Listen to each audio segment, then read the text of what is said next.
इस वक्त राजेश चौधरी जी हमारे से जुड़ गए हैं, बीजेपी के विधायक हैं। राजेश जी, उम्मीद करें कि इस बार का सत्र जरूर छोटा होगा लेकिन कामकाज ज्यादा हो सकेंगे। देखिए, दुनिया में जितने भी लोकतांत्रिक देश हैं, लोकतांत्रिक देशों की एक परंपरा रहती है कि समस्या यदि जनता से संबंधित कोई है उस पर सदन में चर्चा की जाए, अपनी बात प्रभावी ढंग से रखी जाए। इसी अपेक्षा के साथ तो जनता का चुन करके भेजती है जनप्रतिनिधियों को। हम लोगों को जब चुनती है तो ये अपेक्षा रहती है कि हमारे क्षेत्र की जो समस्याएं होंगी उनको हमारा जनप्रतिनिधि सदन में जाकर के उठाएगा और उस पर चर्चा होगी तो सरकार समाधान की तरफ बढ़ेगी। केवल हा हल्ला करना या सदन के बाहर अराजकता पैदा करना, ये तो लोकतंत्र का अपमान करना है और चर्चा से भागना है। जिनके पास कोई मुद्दा नहीं होता वो सदन के बाहर हल्ला करते हैं और जिनके पास मुद्दे होते हैं वो सदन के अंदर आकर के चर्चा करते हैं। तो मेरा तो ये मेरी अपील होगी विपक्ष के साथ, वो आए, हम लोगों से वार्ता करें, चर्चा करें, सदन में अपनी बात प्रभावी ढंग से रखें। सरकार पूरी तरह से तैयार है जवाब देने के लिए। सोलंकी जी, वो तो कह रहे हैं इस बहस का कि चर्चा करने के लिए तैयार है, सवालों का जवाब देने के लिए तैयार है, लेकिन ऐसे हो हल्ला करने से कुछ नहीं होगा।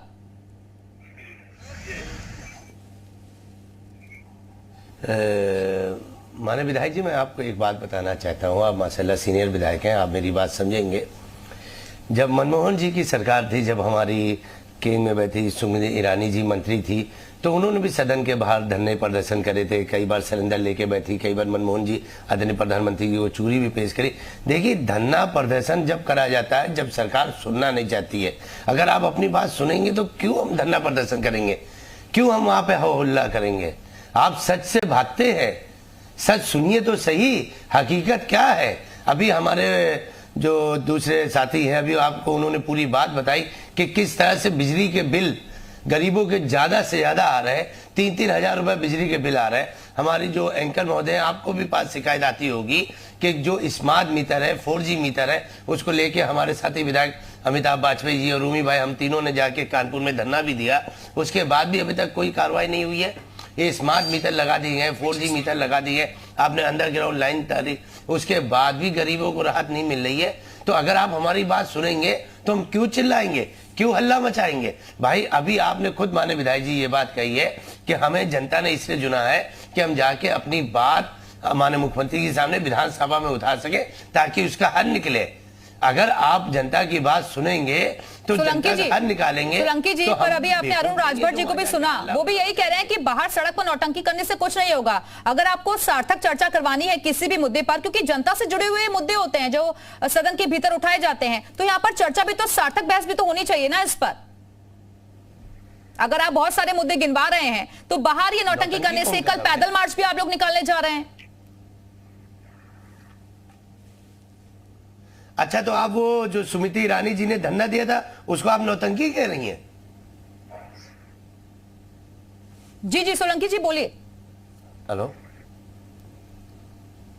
जी, जो स्मृति ईरानी जी ने और वरिष्ठ नेता लोग जो धरना प्रदर्शन करते हैं, तो आप उसको नौटंकी कह रही? वो नौटंकी थी? नहीं, मैं कुछ नहीं कह रही हूँ, मैं नहीं कह रही हूँ। अरुण राजभर जी ये बात बोल रहे हैं। अरुण राजभर जी को भी आपने सुना, आपके सवाल का जवाब वही दे देंगे। राजभर जी बताइए, अरुण जी बोलिए। हो सकता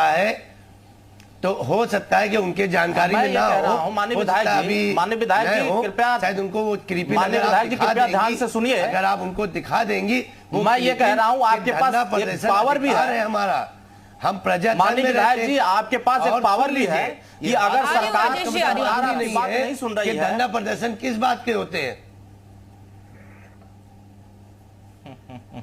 देखिए माननीय विधायक जी, आप धरना प्रदर्शन बाहर करते हैं और सदन में आपके प्रतिपक्ष के नेता माननीय श्री अखिलेश यादव जी सदन में खड़ा होकर के जब चर्चाएं सवालों का होता है तो बात यहां की वहां की घुमा कर करने लगते हैं।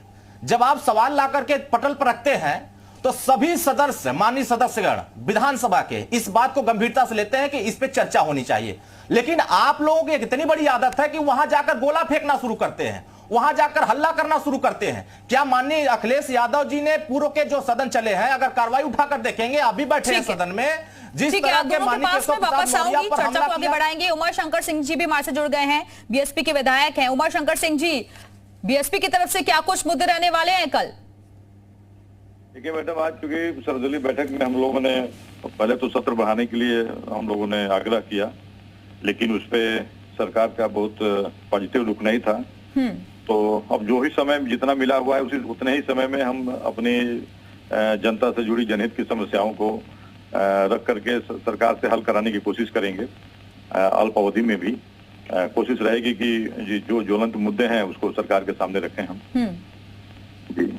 लेकिन उमाशंकर सिंह जी, ये सत्ता पक्ष की तरफ से कहा जा रहा है, ये बात जो संसदीय कार्य मंत्री हैं उनकी तरफ से भी कही गई कि ये तो विपक्ष पर निर्भर करता है कि वो किस तरीके से सत्र को चलवाना चाहता है। जी जी जी मैम, ये आज मैंने हाउस में भी कहा, अरे उसमें कार्य मंत्रणा की बैठक में भी इस बात का मैंने जिक्र किया कि मैंने संसदीय कार्य मंत्री जी, जो अभी ये हम अल्प अवधि 5 दिन का देख रहे हैं, क्या ये भी 5 दिन चलने की संभावना है या केवल कागज पे है?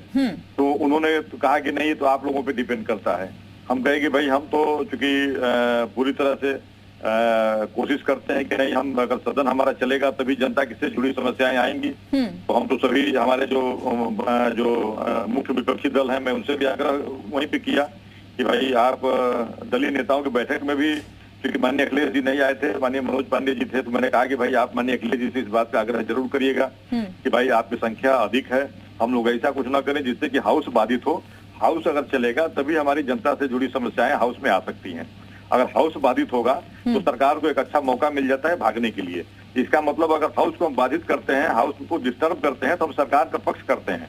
सरकार चाहती है कि 2-4 लोग ऐसे मिले जो हमारा हाउस डिस्टर्ब करें और हम आसानी से भाग जाएं और कल बाहर जाके मीडिया से बताएं कि हम तो चलाना चाहते हैं, विपक्ष ने ऐसा कर दिया। मैंने तो भाई रिक्वेस्ट किया।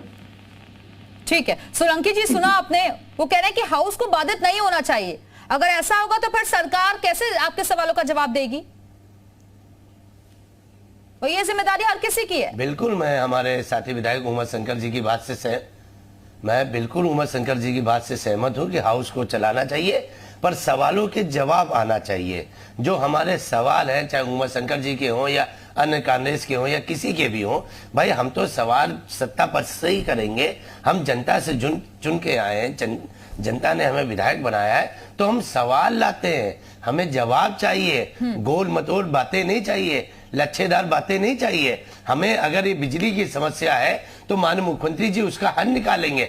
अगर कहीं पे वेतन नहीं मिल रहा, उसका हल माननीय मुख्यमंत्री विपक्षी दलों के पास है, लेकिन उसका हल क्या कुछ है ये देखना होगा। तमाम खास मेहमान लगातार हमारे साथ बने रहेंगे।